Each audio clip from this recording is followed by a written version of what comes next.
In the village of Ijeoma, nestled between lush hills and the murmurs of the forest, there was a legend of a girl named Ebele. She was as radiant as the moon, her skin shimmering with a pale glow that seemed to capture the essence of starlight. Her beauty became the heartbeat of the village, whispered about in every corner, sung about in songs, and the subject of every gaze. Her eyes, a brilliant shade of emerald green, held the mystery of the entire universe. To look into them was to see both the dream of a perfect world and the dread of never attaining it. Men from distant lands came seeking her favor, bringing with them riches beyond imagination. But Ebele dismissed them all with a smile that was both warm and cold, as if she was both queen and goddess in her own mind. She was untouchable, or so she believed. She reveled in their admiration and used it as a measure of her worth. No man, in her eyes, was worthy of claiming her heart. Her father, Chijioke, had watched her grow with a heavy heart. He had long known that the curse of beauty was a dangerous one, and his words of caution fell on deaf ears. Ebele, he would say, his voice thick with concern, beauty fades, but the strength of one's heart must endure. Do not let vanity blind you to the worth of a kind soul. But his advice was lost in the winds of her pride. Chijioke feared that one day, his daughter's pride would bring ruin not only to her, but to their family. Years passed, and the village watched as Ebele's vanity only grew. She was courted by the finest men, but none could meet the standards she had set in her mind. She rejected them, feeling both powerful and alone. Yet, beneath the surface, a subtle disquiet began to gnaw at her. Was it possible that no man could truly see her, love her, for more than her beauty? Then, one day, Chijioke arrived in Ijeoma. He was a striking figure, tall and broad-shouldered, with eyes dark as night and full of secrets. Secrets that even he did not fully understand. Chijioke had seen the world beyond Ijeoma, and in it, he had tasted both the sweetness of love and the bitterness of betrayal. His heart had once been open, but the scars left by deceit had made him wary, and the fear of losing the one he loved had taken root within him like a cancer.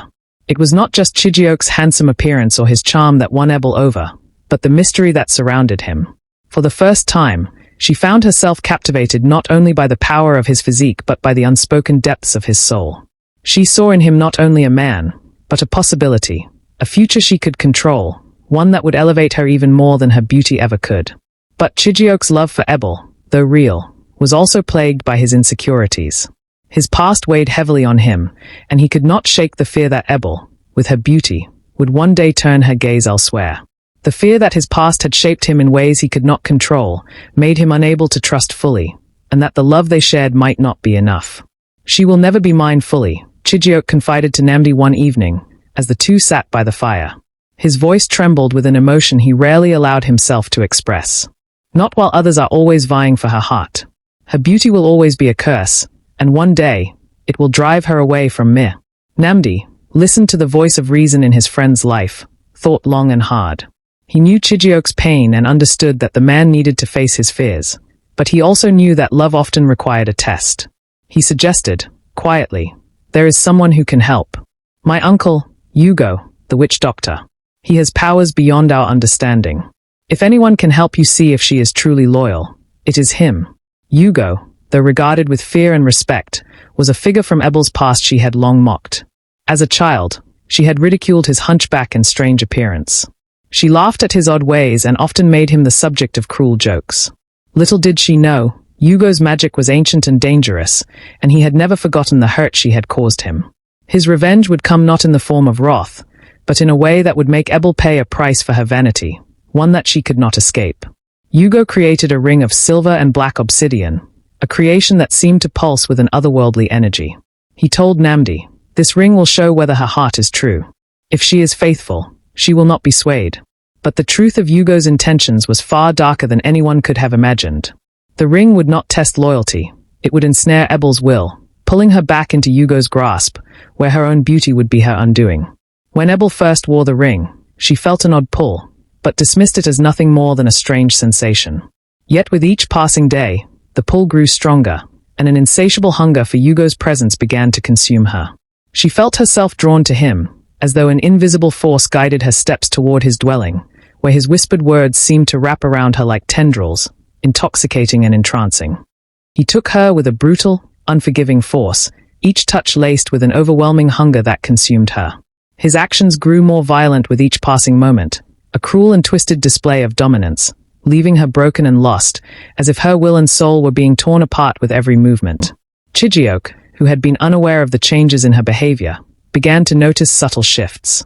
Ebele became distant, her once constant gaze now clouded with confusion. She was not the woman he had fallen for, the woman with fire and passion. She seemed hollow, as though a part of her soul had been stolen. The bond between them, once strong, was fraying at the edges. One evening, when Chijioke confronted her, the truth spilled forth. "Where have you been?" he demanded, his voice sharp. "Why is the ring glowing like that?" Ebele, caught in the web of magic and guilt, could not explain. "I don't know," she stammered, tears streaming down her face. "I never wanted this. I never wanted to hurt you." But her confession did little to assuage Chijioke's growing fury. Betrayed by her actions, he sought revenge not on Ebele, but on Ugo, the man whose magic had manipulated her heart. But when Chijioke arrived at Ugo's home, he found nothing but silence. The witch doctor had vanished, as if he had never existed. The more Chijioke searched, the clearer it became. Ugo's power had been more profound than he had imagined. In seeking to test Ebele's loyalty, he had forgotten to trust the woman he loved. Returning to Ebele, Chijioke was met with the sorrowful eyes of the woman he had once adored. She, too, had been a victim, caught in a web of forces beyond her control. The love they shared was still there, but it was no longer pure.